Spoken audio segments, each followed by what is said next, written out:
आज की वीडियो में कवर करेंगे एनसीईआरटी पॉलिटी क्लास 12 के पार्ट 2 के चैप्टर नंबर 1 है दो ध्रुवीय का अंत। तो सबसे पहले शीत युद्ध कोल्ड वार देखेंगे लोग।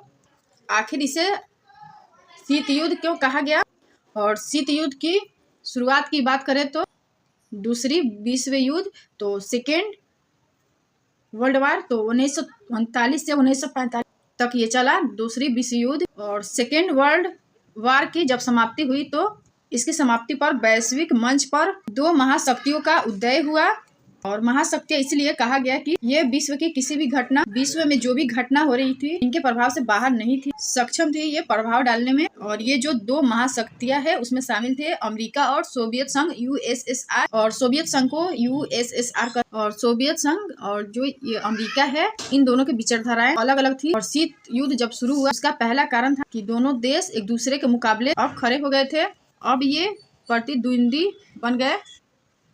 बन गए, अब एक दूसरे से मुकाबला करने लगे। और ये जो ए और बी है ये जो दोनों महाशक्तियां थी, ये दोनों ए और बी परमाणु शक्ति संपन्न, इनके पास परमाणु हथियार थे, परमाणु शक्ति संपन्न थे। इसलिए युद्ध की तासीर ठंडी रही क्योंकि दोनों परमाणु संपन्न थे। और नेक्स्ट टॉपिक देखेंगे लोग, तो पूरा विश्व दो खेमों में बट गया। तो दो खेमों में कौन कौन से देश था, तो अमेरिका पहला खेमा था, ये अमेरिका जो पश्चिम यूरोप के देश, पहला खेमा था जो अमेरिका के साथ जो देश चले गए, तो और अमेरिका के साथ जो देश गए वो है पश्चिम यूरोप के देश। और दूसरा खेमा देखेंगे लोग सोवियत संघ जिसे यूएसएसआर भी कहते हैं, तो ये पूर्वी यूरोप के क्षेत्र, तो सोवियत संघ में पूर्वी यूरोप के क्षेत्र शामिल थे। और इसके पीछे कारण क्या था, तो सुरक्षा, वित्तीय मदद, दूसरे देशों के प्रभाव से बचना। अब ये इन देशों ने राजनीतिक और सैन्य गठबंधन बनाना चालू किया। अमेरिका ने जो गठबंधन बनाया तो पश्चिमी और पूर्वी गठबंधन, तो 1949 में नाटो, जो ये नाटो सैन्य संगठन है ये बना, नॉर्थ अटलांटिक ट्रेटी ऑर्गेनाइजेशन ये बना। इसी के प्रत्युत्तर में पूर्वी जो गठबंधन है वो भी बन गया और इसे कहते हैं वार्सा पैक्ट, इसे वार्सा पैक्ट कहते हैं। तो ये 1955 में बना वार्सा पैक्ट। और दो ध्रुवीयता का अंत में देखेंगे लोग सोवियत प्रणाली क्या थी, सोवियत संघ का विघटन कैसे हुआ, और यूएसएसआर का विघटन का कारण परिणतियां और विश्व की राजनीति पर प्रभाव, और साम्यवादी शासन के बाद शॉक थेरेपी परिणाम, पूर्वी साम्यवादी देश और भारत, ये सब पॉइंट को कवर करेंगे।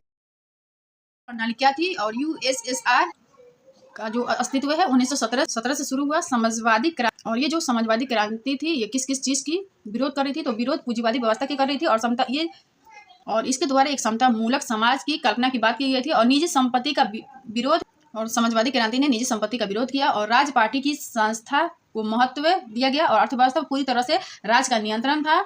और पूर्वी यूरोप के जो भी देश इस प्रणाली समाजवादी को अपनाया उसे नाम दिया गया, दूसरी दुनिया के देश कहा गया। और अमेरिका के बाद सोवियत संघ विकसित था, तो अमेरिका की क्वालिटी गुणवत्ता काफ़ी अच्छी थी। और सोवियत संघ में देखेंगे तो संचार प्रौद्योगिकी काफ़ी उन्नत थी और ऊर्जा संसाधनों की भरपूर उपलब्धता, जैसे खनिज तेल, लोहा, मशीनरी, और यहाँ पे आवागमन की उन्नत व्यवस्थाएं थी, तो आवागमन यहाँ पे लिखे गए। और उपभोक्ता उद्योग जैसे पीन से लेकर के कार तक का उत्पादन बड़ी आसानी से किया जा सकता था। और सोवियत संघ में गुणवत्ता की कमी थी, और लेकिन इसके बावजूद क्योंकि सरकार का नियंत्रण था तो सरकार द्वारा सभी को न्यूनतम बुनियादी सुविधाएं दी गई, जैसे शिक्षा, भोजन, स्वास्थ्य। और सोवियत प्रणाली की कमियां देखेंगे तो नौकरशाही का शिकंजर प्रणाली सत्तावादी होती जा रही थी और नागरिकों की अव्यक्तिक अधिकार कम हुए। कम्युनिस्ट पार्टी की सरकार थी और विपक्ष की जगह नहीं, और सभी संस्थाओं पर अंकुश था। और यूएसएसआर 15 गणराज्यों से मिलकर बना था। रूस का प्रभुत्व था, हथियारों की होड़ और सैन्य खर्च, हथियारों की होड़ थी और सैन्य खर्च बढ़ा। और प्रौद्योगिकी व बुनियादी ढांचा में